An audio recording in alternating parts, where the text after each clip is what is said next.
Okay, Right. if we can perhaps just start with the basic, little bit of introduction to Vaire Computing, when, why formed, any sort of milestones to date. Well, I should probably let Rodolfo answer that one. Sure. The company started in 2021. The stated goal is to build the most powerful and performant computer possible. Right? We think we're in an inflection point. Classical architecture took us so far, very well in terms of growing compute for the past 50 years. And now we reach a threshold. If we want to continue for the next few decades, we have to change architecture, right? And there is this architecture called reversible computing. That for a variety of reasons, no one was really on, or was really working on. It was a bit of an orphan technology. We are working to commercialize this technology with our products. Our major milestone is that we've done our first tape out, right? With our first this test chip. There is a long way to go, but the list shows promising results that they can scale commercially, right? And so that's sort of where we are today. Okay, and I guess that the driver for this is the AI explosions here. Everyone's looking for higher and higher performance compute, and that's meaning new chips. It'd just be good to understand, if you like, where we are at the moment with the current approaches. I guess, NVIDIA would be the company everyone would characterize as being, with their GPUs at the forefront when it comes to the AI. But just what does the market look like, and where can it go, before we discuss alternative approaches that might be more successful, shall we say? Sure. I'll take this one for then Mike can talk more about the technical details. But I would say that the growth of AI took everyone by surprise. I mean, there's been probably for the past 15 years, it's been clear that AI was happening, right? It's just that nobody really would have expected that over the past few months, we would have gone from 500 million people using it daily to a billion people using it daily, right? Sort of like unprecedented growth, which created a scarcity in data center power. And so right now you have all this buildup of data centers, but really we don't have an equivalent buildup of energy. And so I would say the number one issue that you have right now is that the power envelope of data centers is fixed, but there is an ever growing demand for compute. So Intel and NVIDIA, AMD, and all these companies, right? They're doing tremendous products, right? But their scaling relies on roughly, hey, we'll give you twice as many transistors, 30 times as more compute, at twice the energy consumption, right? And sort of that's hitting a bottleneck, right? And there is really no more growth there. The issue that we're trying to solve is like, given a fixed power envelope, how can you actually scale compute, right? And essentially be more efficient at converting energy into information, right? And this because of the technology we're trying to use that essentially is more efficient at converting energy into information and getting less. Yeah, so I guess Moore's law is nearing its end, if you like, and there's already interest in quantum computing, neuromorphic computing.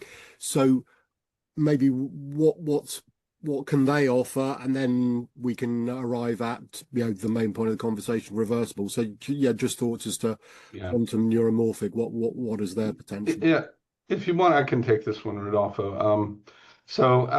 Neuromorphic and quantum are maybe good for certain applications, but the problem with them is they're not really a solution for general purpose compute, like general digital computing that's programmable and reconfigurable and all of this, right? So, quantum computing is very limited in terms of data capacity in the quantum computing part of the system, and that limits its applicability to most big data types of applications, right? It's got some, potentially promising applications in cryptography and simulating quantum physical systems. But beyond that, the applications are relatively limited. I think it would have a very hard time ever competing with conventional high performance computing on the majority of compute workloads, including AI. And neuromorphic is a little bit less limited, but it's also it's hard to program neuromorphic computers. We don't really understand algorithms in that space very well. Um, and some of the types of neuromorphic computing, like some of the analog approaches, have limited precision and other limitations that that make them less scalable and less suitable um, for various applications. So, so we really don't see that there's a super strong case to replace the majority of compute right now in high performance computing data centers with either quantum or neuromorphic computing, that they're not really versatile enough to substitute for ordinary digital compute. Um, and reversible computing is different because, at least in theory, it can affect all digital computing, right? And not just the logic, but also the interconnects and the memory over the long term. But we're initially focusing on logic. And the point of it is to still do deterministic digital computing, but just do it in a much more energy efficient way. And so we see this as, closer to being a drop-in replacement for conventional chips for AI and other high performance type workloads. Um, Initially, we'll probably do relatively simple accelerator chips that are somewhat specialized for particular types of tasks like AI or linear algebra operations. But in the longer term, this could affect general purpose processors, GPUs, CPUs, everything. Right now, we'd probably start with just a piece of a GPU, right, and then build upwards from there.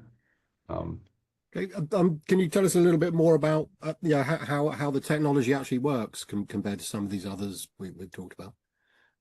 yeah, the basic principle is that reversible computing is based around this concept of recycling or recovering the energy in a computer, and we do that uh, by avoiding the destruction of information. So it turns out that if you do what we call decomputation or uncomputation of some information, instead of erasing it or overwriting it. So when you're through when you're done using some intermediate calculation, you reverse the calculation, right? And you can get the energy back. It turns out. We use at the electrical level. We use a technique called adiabatic switching, which is capable of avoiding the energy dissipation associated with switching in conventional CMOS. And then we use resonant oscillators to actually do the energy recovery and recirculate the energy that's in the circuit, bringing it out, and then reusing it again in later steps of the computation. So it's a very promising approach because at the theoretical level, at least, we don't know of any limits on how efficient it can get, right? How low the energy dissipated per operation can get. In particular technologies, like particular fab processes, there are limits, but the process itself can continue being optimized to push this technique farther and farther over time as it continues to be refined. So we view it as really a long-term scaling path for compute that can take the place of the old Moore's Law path, where for a long time we were just trying to shrink devices, right, and lower energies that way. But we're approaching the limits to that, and I think we'll get to the limits in about a decade, if not less.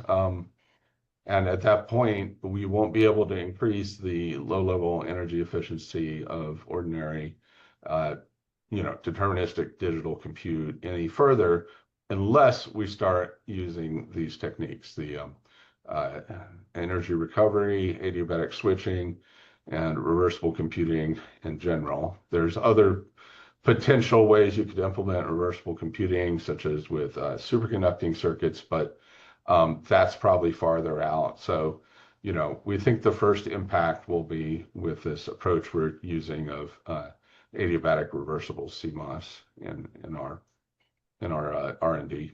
Okay. And I'm just Yeah. wondering, I mean, silly question or not, apologies, but is silicon photonics anywhere on your roadmap, or is that not an area that's of interest?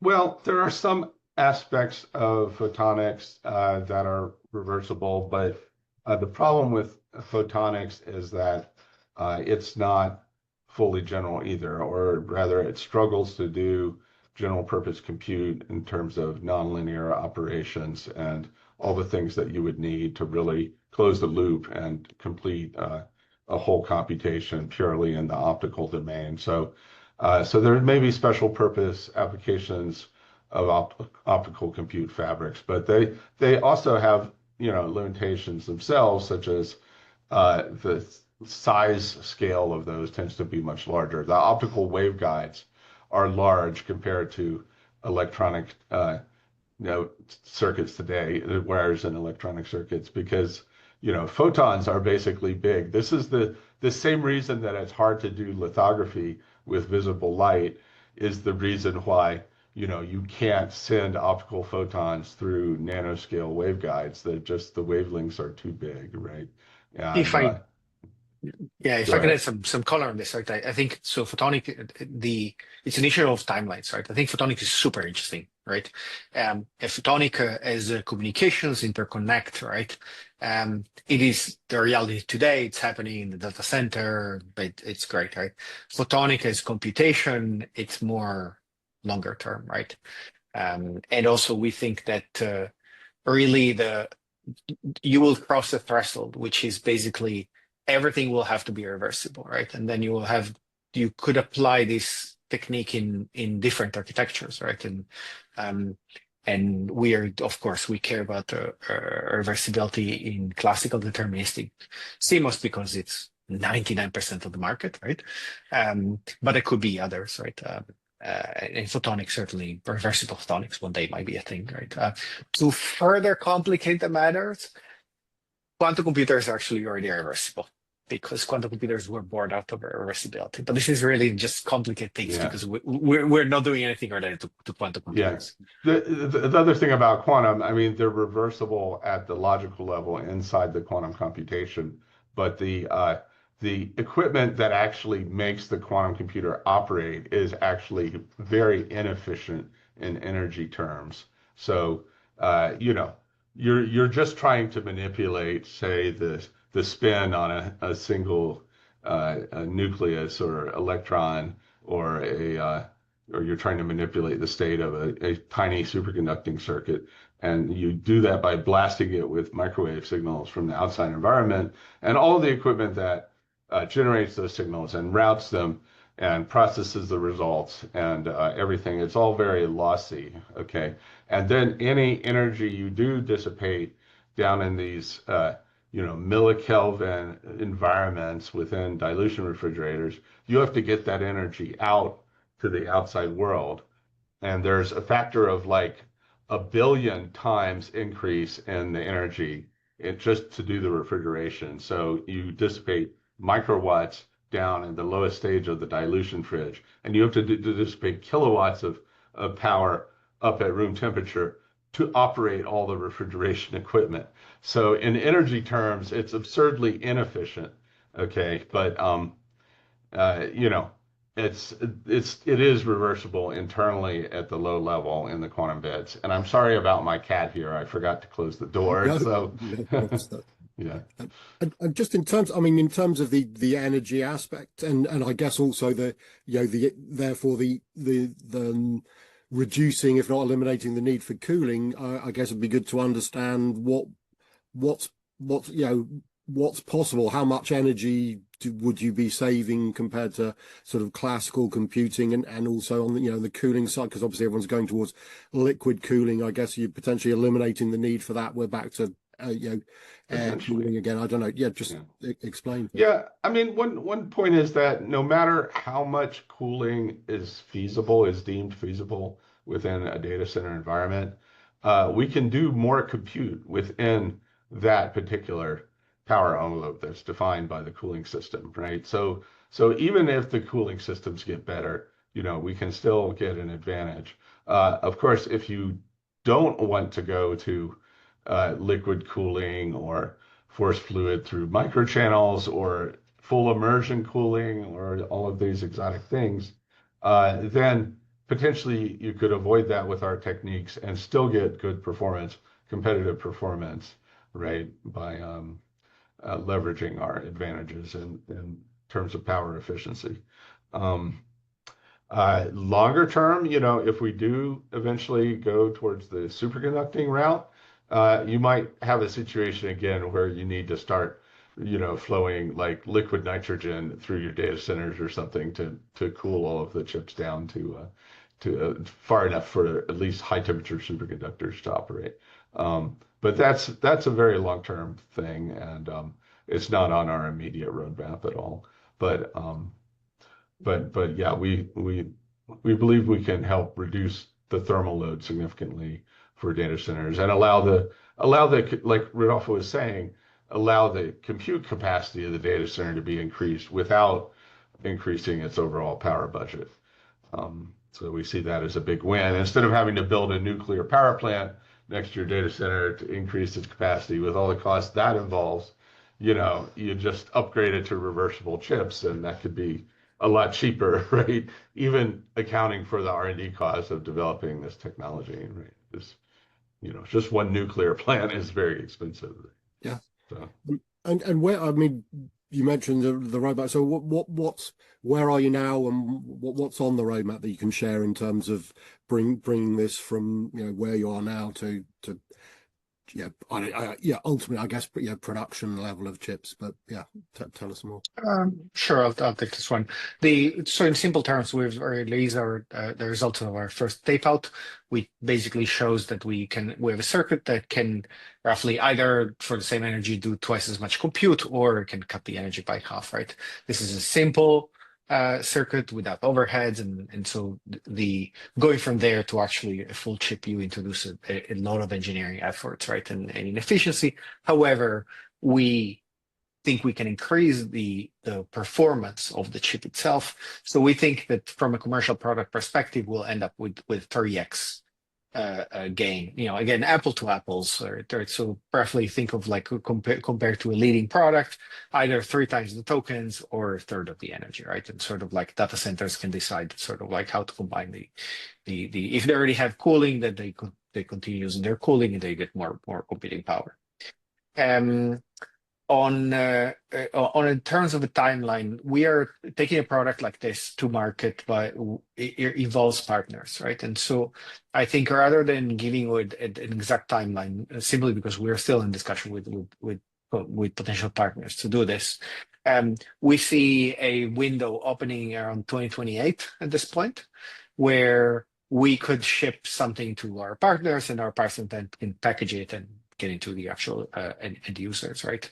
So I would say after 2028, right? But very, very briefly, I'm not so sure it could be in the same year at this point, but very much after that, right? And the supply chain is fairly complex, right, on this. So, but I would say that we need to be able to have a product as quickly as possible, right, to in the hands of the customers at scale. And so we think that really it's like 3 years from now is reasonable. Some people have done it in less than that, but I think it's overpromising. And in terms of the part, I mean, I understand confidentiality, but I mean, are you talking to a range of partners from slightly different hardware perspectives? Or is it all server manufacturers that we'll know about, or are there other sort of partners that you're talking with as well? Well, let's look from a first principle perspective, right? If you are a a consumer, a buyer of hardware, right? You have you're used to the past 50 years where chip companies would give you a faster computer, right? Try to sell basically a new computer every year, right? And the new computer costs 10% more, but gives you 30% more computing power or something like that. This is being like and so your expectation as a buyer of these technologies is that this trend will continue, right? And so you're not really terribly concerned what happens in 2030, right? Or beyond. But let's assume you are someone that needs to plan data centers, right? Or needs to have a supply chain where you have your product roadmap, right? For 3, 4 generations down the road. And you know that in 3 generations, you don't have an answer to the competing growth anymore, where your product stalls and it can't get any better from that, right? Suddenly it becomes an issue, right? And so you end up talking to a small company like ours because we have a solution for this, right?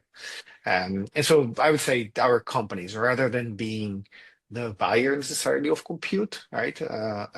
They are the builders of compute, right? And the supply chain is sort of like, of course, you have data centers, you have chip companies, but then it becomes very fuzzy because, of course, NVIDIA is making data centers, the hyperscalers are making their own chips, right? And then you have third parties design shop that actually build these chips for this company. So it's a bit of a wild bunch. So we're in talking to sort of like a number of these entities, and we'll announce in due course, right? But I would say we are talking to almost probably there's like 1 or 2 that we're not talking to right at this point. Okay, and maybe just to finish in terms of how you see the compute, because obviously we've discussed a number of potential, avenues that people are exploring, and the history of technology sometimes is that not necessarily the best solution wins, but the one that has the most support or whatever it is. I suppose the question is, how confident are you that reversible computing's sort of USPs are so powerful that you will gain significant traction, rather than, as I say, one of the hyperscalers or whatever it is just dominating because everybody trusts them and sort of goes in their direction, if you like. I would say that if we were not at the end of Moore's law, what you're describing would have been the likely outcome, right? Had we started this company 10 years ago, right? Simply, incumbent would not have created the greatest scaling law, but it would have an answer, right? And so customer would have gotten their products, right? They would have been slightly better, slightly worse, but they still would have gotten a product. We're entering an unprecedented era where it's really, so I'm 51 years old, right? And it's literally through my entire lifetime, Moore's law has been true, right? I have not known reality without Moore's law. And so it's really hard for us and to really appreciate that this is ending, this is over. We're not, and by the way, this is not just happening on Moore's law, right? It's happening on the data transmission, like 6G probably is the last wireless protocol. Then there is nothing beyond that, and nothing faster, and so forth. Like this unprecedented growth is coming to an end, right? And so the value of extending this, it becomes enormous, right? And the ability to extend even by a little, right, is super important. So we bank on essentially this slowdown that already happened at this point, right? It's not that what Mike was describing that in 10 years suddenly there will be this growth and then it ends. It's sort of like there is a softening of the curve, and now we're used to be 52% a year, then became 26% a year, and now we're in the 2 growing to 1% a year, and then that's it. There's nothing, right? Too much heat. We think we think we have a shot at establishing our company with our quirky little technology, right? Today, that tomorrow will be the standard, simply because of the ending of the other thing. If the other thing would not be ending, we would not have a chance to survive. Okay, I mean, it's been brilliant to chat and fascinating to understand what's going on, and your thoughts as to where it's all heading. I mean, my background's data centers, semiconductors, computers, so it's fascinating to see it all coming together in some ways. So really appreciate the time you've given me. So thank you, Rodolfo. Thank you, Mike. Thanks.